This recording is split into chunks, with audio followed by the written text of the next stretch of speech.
Ask the Mayor. Your chance to ask the Mayor of Weymouth, Bob Hedlund, questions about the town of Weymouth and or anything else that you have concerns about.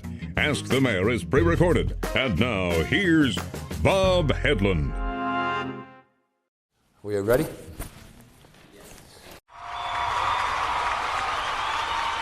He shoots, he scores.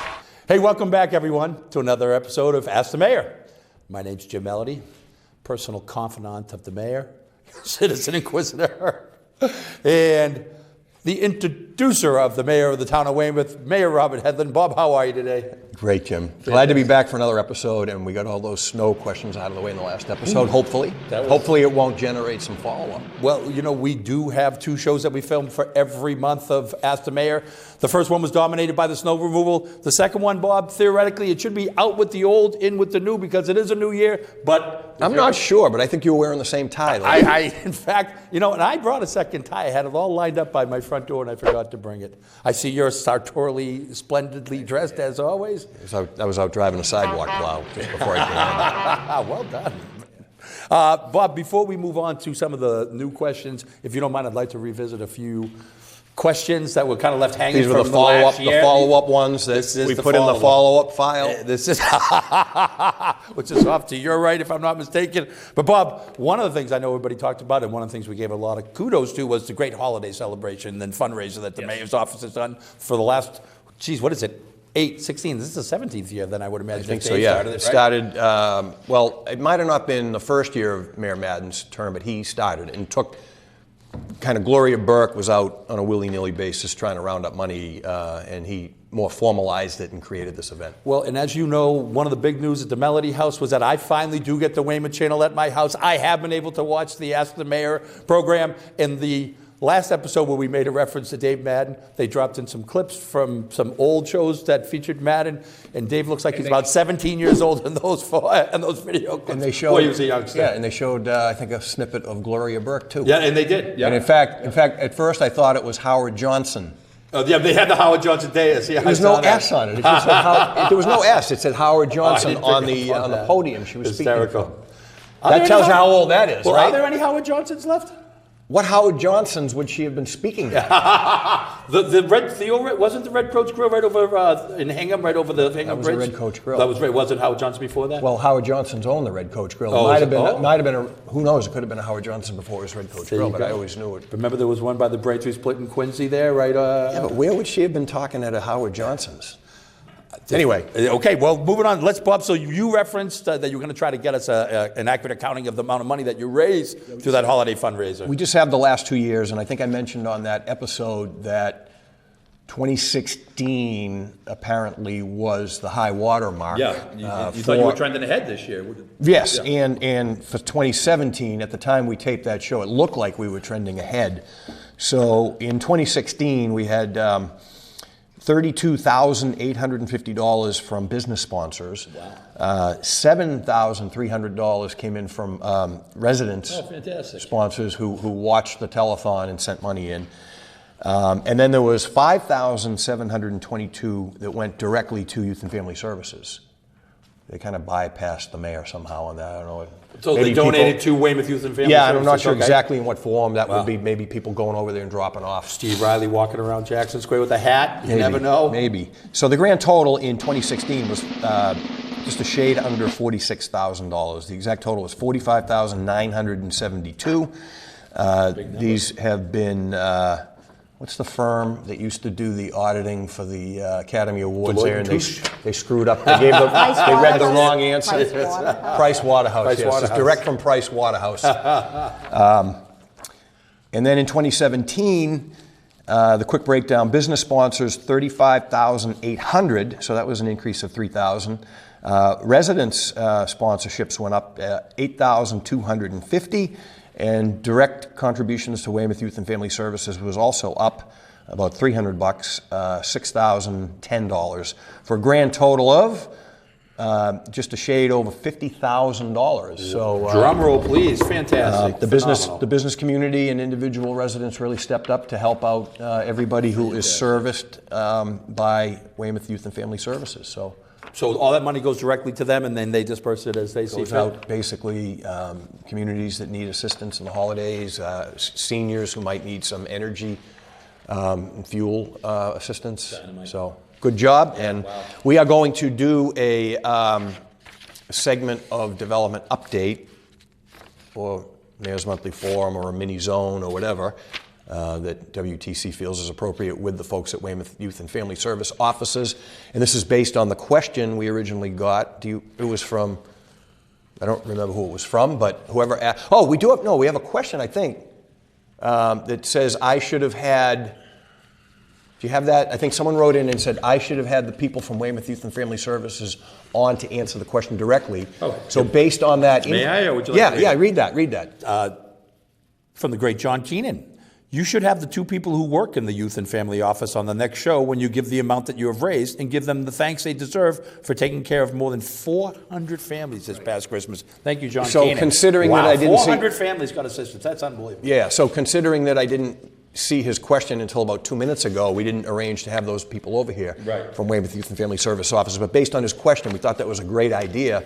And I think that more residents... it would be helpful to know exactly the services that they provide. So we're going to do a little segment on the zone or on development update, and go over there and talk to the folks at that office, and they can explain what they do with the money.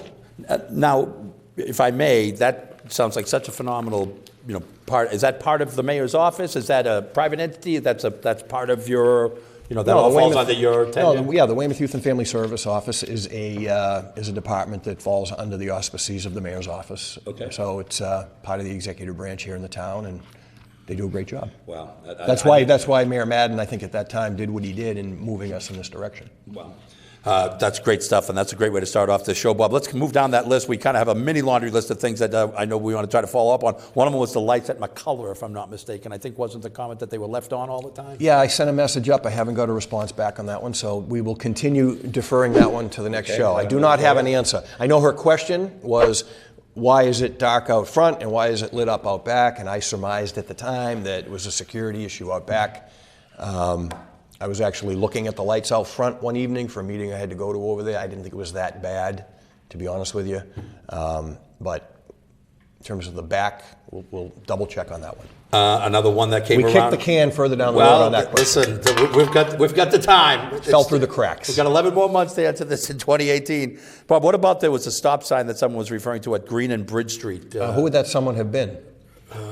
I think that was a fellow whose name I had a little difficulty pronouncing. So what was his name? What's the Well, name? all right, I believe it's Shadi Allah.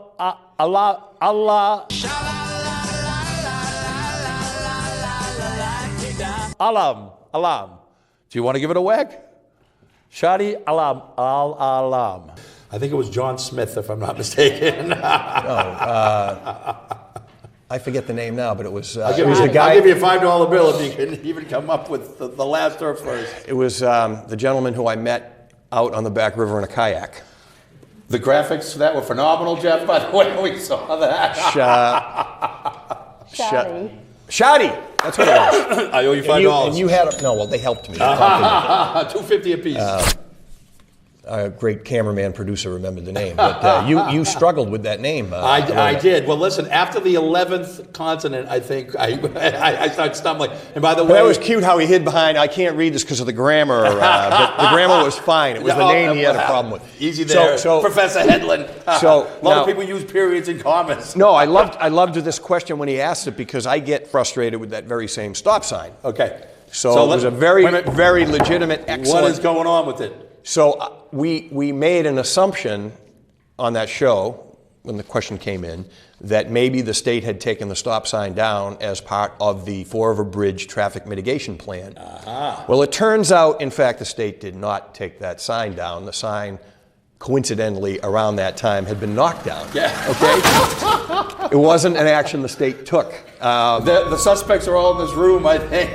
So when I learned that, I said, well, maybe we can ask if we can remove it and make that a right turn on red, and let's find out what the history there is. And there is a long history there. And significant number of crashes at that intersection. And quite some long time ago, there was a right turn red on there.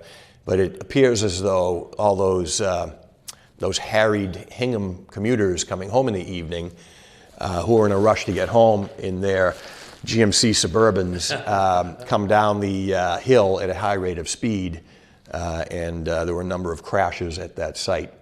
I guessed at the time that question was posed on the show that maybe it had something to do with the crosswalk and the church and the school and the bus shelter stop, but in fact it's based on Mass Highways, MassDOT's rating of intersections and looking at crashes, and they feel that would be a safety issue, and they have absolutely zero interest in entertaining our suggestion.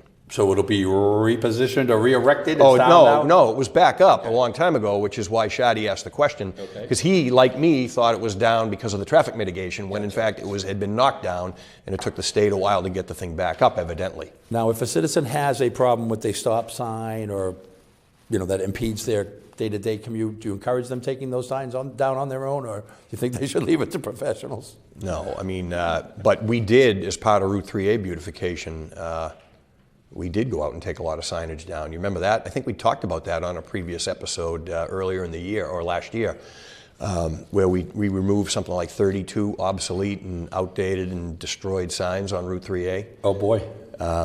And that was actually a story in the local newspapers about that when we were unveiling the new Abigail Adams sign, which are not installed yet, but will be going up in the spring. You referenced that. And we were waiting for the work to get done on 3A, but those signs were removed. There's a lot of unsightly, outdated, obsolete signs. Well, listen, I don't know who. So I wouldn't encourage residents to do it, but occasionally our DPW does it.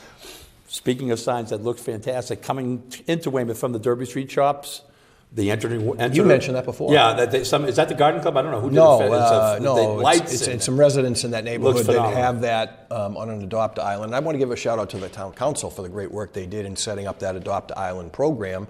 And I know they have islands available if anyone's interested in adopting an island, Jim. Yeah, no, they look phenomenal. I always appreciated driving around. I might look into that myself. My own island. Gilligan had one. Would you keep the island in better shape than your front lawn? No, as long as you start parking there, I think I got a shot at growing grass on it. I have very unusual lot size, but it does meet the town's requirements from what I understand. Current requirements anyway. Bob, last one refers to kind of a phantom, the car over the hill on O'Sullivan Street. Can you speak to that? O'Sullivan Park. O'Sullivan Park, I'm sorry. The car over the hill, what is the story? I don't know. I mean, that was an interesting one we got on the show, and they suggested barriers, and I couldn't understand from the question exactly where they were talking about. I'm still having a hard time with it. Well, there's a hill on the backside of O'Sullivan Park, but I think it's like people's backyards. So we checked with the police department, and they have no record of any car going over the hill or anything. So it remains a mystery, and if anyone that's watching can enlighten us as to the specific location, we would certainly take a look at it, and if there's any safety measures that must be taken, we would certainly do so. Well, and we did, and I mean, obviously the guardrails in town have been upgraded, and if there's a need for a guardrail somewhere where a car can go over a cliff, we would certainly look to install it. So. I think, Bob, if you were to play word association with the vast majority of the citizens of Weymouth and they were to be asked, relative to your tenure, what's the one thing that sticks out to them? I would say it is all the physical improvements, the roads and the guardrails and the sidewalks and the parks. I mean, the squares. I mean, is there one that has been untouched by the Headland administration between parks and squares? Try to look at everything in its totality. So collectively, it's. I think your signature to date in your tenure as your mayor of Weymouth. I think that's it on the follow-ups, right? Yeah, those were the four. Good so ones. Enough skipping down memory lane. So we were batting, 3 out of 4 on that one. We had all the answers except one of them. We'll be back regarding the lights at McCullough. Well, Bob, new stuff coming down the line. This first one comes from Elaine LaCroix, who says, Dear Mayor, during a show filmed on 12/19/17, so in December, the improvements to the lot behind Olden's were touted. The new blacktop and space markings are greatly appreciated in uppercase. But yesterday, as I made my way into Olden's, I was quite surprised by the bumpy and black ice everywhere. I can't imagine how anyone with a cane, walker, crutches, or wheelchair would have safely navigated from vehicle to a business. Please have the DPW address how this area can be better maintained during and after storms due to the low temperatures and breezes. The minimal sun melt was just refreezing. Thank you from Elaine LaCroix, and thanks, Elaine. At the minimum, I want to thank her for at least recognizing that we did fix the lot, because I can't imagine what the lot would be like with this weather 2 years ago before the improvements were made. Danger zone. Or maybe the ice filled in the potholes. I don't know, but. Obviously, it's very difficult to administer on a day-to-day basis. So I would assume by now that those little ice patches are melted, and clearly we live in New England and we have sub-zero temperatures, and you have snow that melts and refreezes, and you can salt it. Sometimes the salt will melt it and refreezes. So we try to stay on top of it, but we apologize to her for any ice that she encountered in that parking lot. And, in a case like that, we would hope the merchants would help us out a little bit too, bring it to our attention, or maybe dump a little salt out there on their own to the entranceways of their, stores at the backside or the sidewalks, things like that. But, we try to stay on top of it, but we appreciate her bringing it to our attention, but it's probably melted by now, right? I can't speak to what goes on behind all that retail district, but in front, Columbia Square, where you used to have your campaign headquarters and the Prudential Insurance and all those. I've seen almost every one of them out with a shovel at one point. I will tell you, so the night of the storm on Thursday, I went through Columbia Square at about 9:30 that night, and it was a combination of one of our vendors, J.F. Price, cleaning out the square. The great Jimmy Bristol. And our sidewalk, our guys were up there with a bobcat doing the sidewalks in conjunction with Price's operator up there. And as of 9:30 that night, Columbian Square looked great. Wow. So I know they did a great job. Ironically, they hadn't gotten to the back parking lot at 9:30 when I stopped there, but the front area was extremely well done. Well, as you said, it's all in due time. There's a process. The front maybe gets done first, the back gets done second. That would seem to make sense, right? Well, listen, let's move on from snow and more positive. Snow crept into this show, too. It is top of mind. This one is references a variety of different things. It's from Beverly. I like the fact we're getting questions where only a handful of anonymous lately that people are actually attaching their names. We do appreciate that. We certainly do. And once again, as always, please keep the questions coming to AskMayorBob at gmail.com, AskMayorBob@gmail.com. These are all great. As you said, Beverly DeMorat. DeMorat, pardon me. Thank you, Mary. Happy New Year to all of us. Do you know her? She's my cousin. Oh, thank you, son of a gun. Say it one more time. DeMorat. DeMorat. I said DeMorat. Yep, DeMorat. Happy New Year. The parks, beaches, and streets look great. Thank you for all your hard work. My question is, have you considered solar panels on our schools, municipal buildings, and/or open spaces? I think solar is the way to go. Thank you, Beverly Snowman DeMorat. Great question. Is that her real last name, Snowman? Her maiden name was Snowman. You're kidding me. Holy smokes. So we get a non-snow question. We get a non-snow question written by someone whose maiden name was Snowman. There's somebody in Weymouth whose last name was Christmas, too. To the Christmas family, we say hello. We have Christmases and snowman, melodies. It's a party town. Over to you, Robert. What do you think about solar panels? There was a Mr. Christmas who was on social media very upset about our snow removal. Listen, by the way, Christmas is come and gone. But I think he didn't live in Weymouth. He was visiting a relative in Weymouth. His parents still live here. Oh, you know him too? And his sister, yeah. Sure. And his sister's name is? Muffin. His sister's name's Muffin. Hello, Muffin. We love Muffin. Another satisfied resident. Maybe it was those 32 laborers that they have in Braintree that they apply to snow removal. We need residents named Sunshine and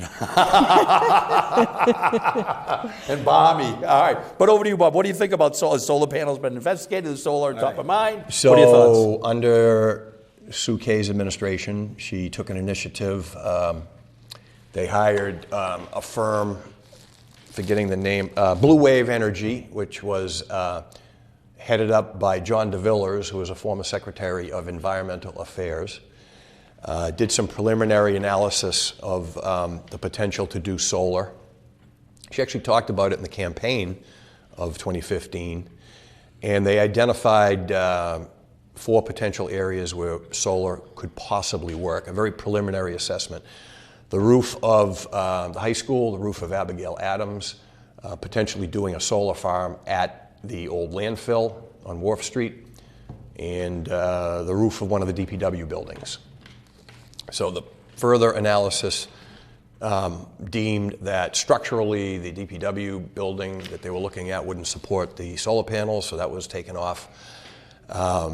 She and I actually got into a little bit of a back and forth during the campaign about solar panels, do a solar panel farm, a solar farm at the old landfill.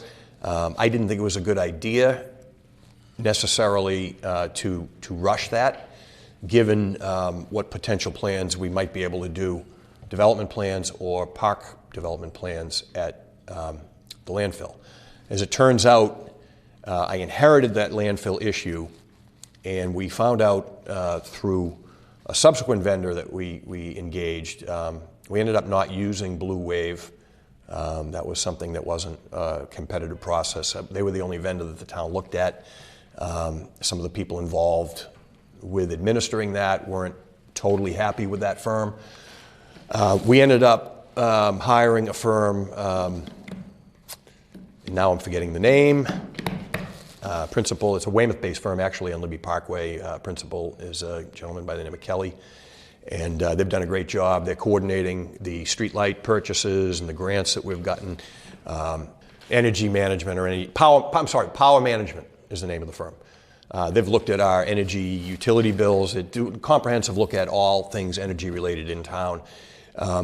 We asked them to take another look at the solar panels. They confirmed ultimately what Blue Wave had arrived at, that there wasn't really an economy of scale to make it worthwhile to do the solar farm at the landfill, and it would have impacted what we wanted to do there anyway with the park we ultimately built there, Osprey Overlook Park, which has been a smashing success.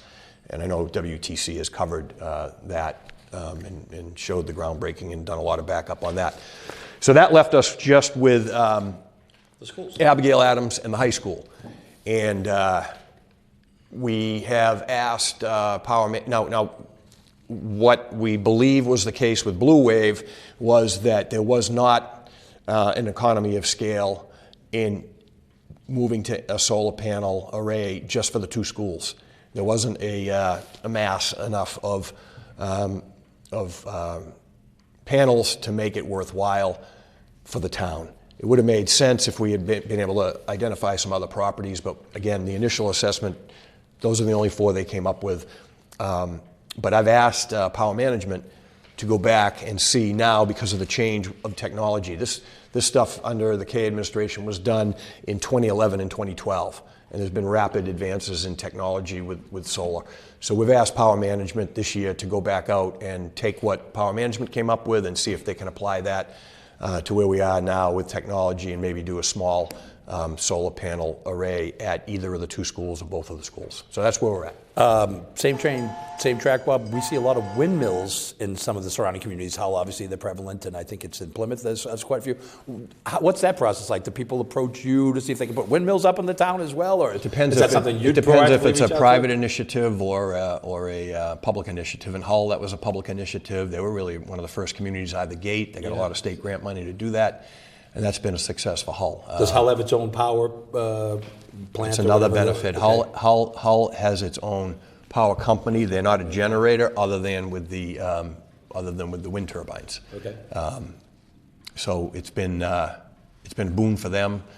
The ones in Plymouth are private, so it's a whole different animal. Oh, no kidding. So are people approaching, or have people approached you? If you can comment on that. You know, I know that it was looked windmills? at. It was looked at Union Point. That was a controversial issue because there was some people thought that it would work there and thought that maybe the developer wasn't enthused about it. But they did their own assessment up there and felt that it wasn't cost effective based on wind patterns. So interesting. But there's not a heck of a lot of other opportunities in town for that, given our build out. And by the way, when you put those in a neighborhood, it's often very controversial. There have been lawsuits in Situate down in the Driftway. As people get that shadow effect, and there's been studies done where they think it affects people, and neighbors don't like those. So there's not a lot of room in Weymouth for that. And I'd hate to lose some of those Volkswagens that are down there if the windmills came. Well, I want to lose. That'd be a shame, huh? No, we've talked about the Volkswagens at length on the show in the past, and I won't revisit it, but I'd like to lose the Volkswagens because part of where those Volkswagens are currently stored is where the ProDrive project is going. So is that what we're the looking forward to seeing a ProDrive groundbreaking this summer, hopefully, or in the spring, to supplant where those Volkswagens are stored. Now, would that be before or after the Amazon build out? That seems to be a sinking ship up there. The state has got a phenomenal bid in. So I don't know. I don't know anything other than rumors I hear. Sure. I don't know anything maybe more than you on Amazon. And I hear conflicting rumors, but I was with someone this week who is in the know, who comes from not a non-Weymouth entity that's, quite frankly, he's one of the biggest, if not the biggest, construction management firm owners in the country. And he says Massachusetts is in play. And if Massachusetts is in play, I think that Union Point is more attractive than Suffolk Downs. So we'll see. Well, I think And by the way, Amazon's building out huge amount of office space in the seaport right now. Oh, no kidding. Yeah. Yeah, I think I sent you that. Was it a link or a couple quick sentences? The tax packages alone that the city of Boston are offering, obviously Southfield's offer significant with the free land, but those tax incentives seem to put them in a whole different league. Well, listen, it looks like we're wrapping up this edition of Squeeze one more in? We got a lot. I'd like to try. I looked. All of them are particularly voluminous. I don't know if we can give it a quick shot. Well, how about real quickly, concern about a few issues? Why don't we take one that only has one issue? Well, here's the problem. There's only 4 or 5 questions left, and they're all... All right, well, we can try this one real quick. Dear Mayor, I think the new and improved intersections at Washington and Pleasant and Washington and Mutton have much improved the flow of traffic, but I'm still concerned about 2 local businesses that impact public safety on Washington Street. One is Super Petroleum. Its customers feel it's okay to block one of the 2 lanes of traffic while they wait, and the other is Pravetti's. It's a fantastic business, obviously, but holy smokes with the traffic flow that comes and goes there. I'm all for businesses making it in town, but wonder what can be done in terms of safety. Look forward to hearing your response from Jill from Levels Corner. So that Pravetti's. So I go to both of those businesses. I was at Pravetti's today. Yeah. And they're opening a new location in Hanover, you may have seen. I went there 11:45 just to get some takeout and bring back here, to save it. Sure, Because I try not to go near the place, like 12 o'clock. Yeah. So I got one parking spot, which might not have been totally legal, in their lot. I wasn't on the street. And when I came out, I couldn't believe, 20 cars must have arrived in the time it took me to grab a bowl of beef stew. And I came out, and it's just unbelievable. And actually, I was talking to Joe, the owner, while I was in there. I know him from his days in Quincy. My business was around the corner. I used to go there for lunch 30 years ago. And, he was saying, geez, the parking's awful here. And they're thinking that when they open up in Hanover, it might take a little stress off. But because he's moving some of the operation down there. Yeah. But who knows? He's keeping his eye open. If any space opens up around there, he'd grab it. So going back into our rumor file, I thought they were looking at the Eagles. I thought they were trying to buy the Eagles location out from under. Yeah, I'm sure he is. Yeah. But mill. He's got a grandiose plan in Hanover, and he just made some progress according to the Patriot Ledger this week. He's been stalled down there. Super Petroleum. I don't know what to tell you about that. Prices are cheap. It does. It's a very small layout. It's one of these old-time stations. It's still in business. And then you got people that don't display common sense when they go to get gas there. If I see a line like that, I keep on going. Yeah, I don't sit there. Park on the main drag. But, I wish they would, maybe it would help, or maybe it wouldn't help. I don't know if they would, mark the lanes and try to funnel it one way or another. I don't know if that would help, but they're a victim of their own success, and he's got the cheapest petroleum prices around, which is why it drives that volume. Well, it's worth waiting for on a lot of levels. Well, listen, once again, we want to thank everybody for tuning in to Ask the Mayor. Please keep the questions coming to AskMayorBob@gmail.com. Bob, as always, a pleasure to sit with you in the month of January 2018. Everybody, we hope you're having a great month, a great year, and look forward to seeing everybody down the line. What should they tune in for? How about Bonanza?